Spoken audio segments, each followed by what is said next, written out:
Hello everyone, কেমন আছো তোমরা সবাই? আশা করছি তোমরা যে যেখান থেকেই আমার ভিডিও দেখছো খুব ভালো আছো এবং আমিও মোটামুটি ভালো আছি।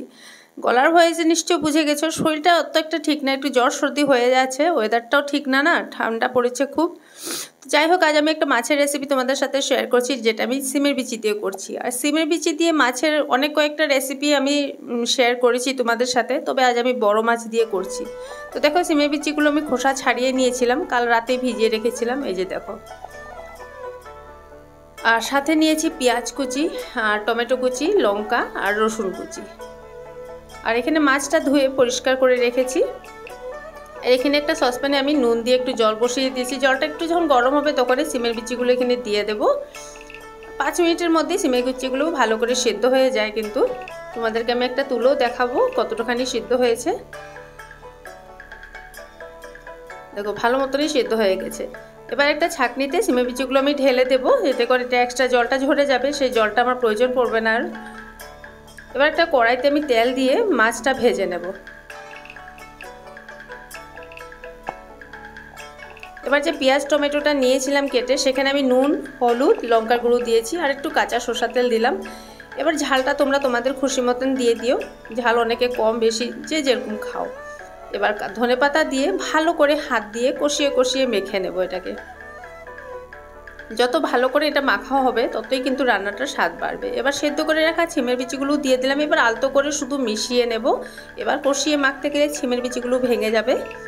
এবার কড়াইতে একদম অল্প তেল দিয়েছি, আর শুকনো লঙ্কা দিয়ে ভালো করে শুকনো লঙ্কাটা ভেজে নেব। আর যে মশলাটা আমি রেডি করে রেখেছিলাম সিমের বিচি আর পেঁয়াজ টিয়াজ দিয়ে মেখে, সেটা সরাসরি এখানে ঢেলে দেব।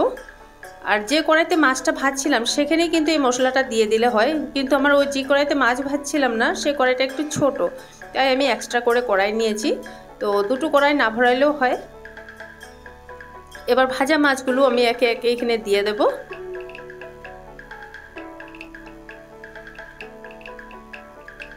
আর ভাজা মাছের যেগুলো মাছ ভাজা করছিলাম সেই তেলটাও আমি এখানে ঢেলে দেব।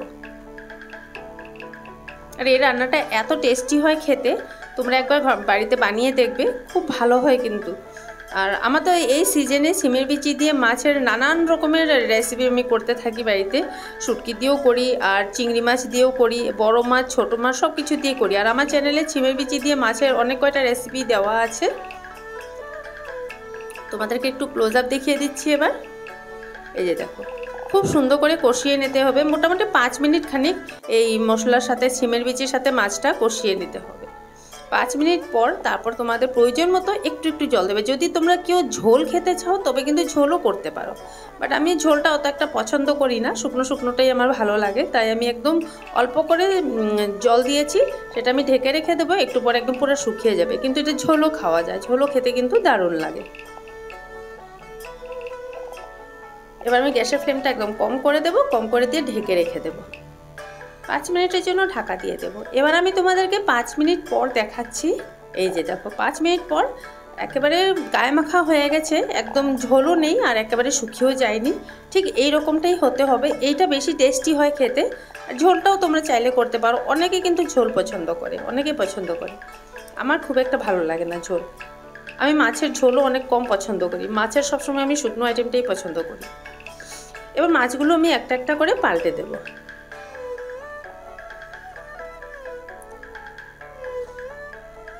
আর বন্ধুরা, আমার ভিডিও যদি ভালো লেগে থাকে তোমরা প্লিজ আমার চ্যানেলটা একটু সাবস্ক্রাইব করে দিও, আর ভিডিওটাকে লাইক করে দিও। তোমাদের একটা লাইকে আমার এই ভিডিওটা আরও 10 জনের কাছে পৌঁছে যাবে। তোমরা যদি সাপোর্ট না করো তাহলে তো আমি এখানেই বসে থাকবো আর এগোতে পারবো না, তাই সবসময় বলতে থাকি যদি কেউ সাবস্ক্রাইব না করে থাকো তবে সাবস্ক্রাইব করে দিও। এবার বেঁচে রাখা যে ধনেপাতাটা ছিল সেটাও দিয়ে দিলাম। এবার আমার রান্নাটা পুরো কমপ্লিট। আবারও বলছি, যদি ভিডিওটা ভালো লাগে এটা লাইক করে দিও। পরবর্তী ভিডিওতে আবারও দেখা হচ্ছে তোমাদের সাথে অন্য কোনো রেসিপি নিয়ে। সবাই ভালো থেকো, সবাই সুস্থ থেকো, tata bye bye and take care.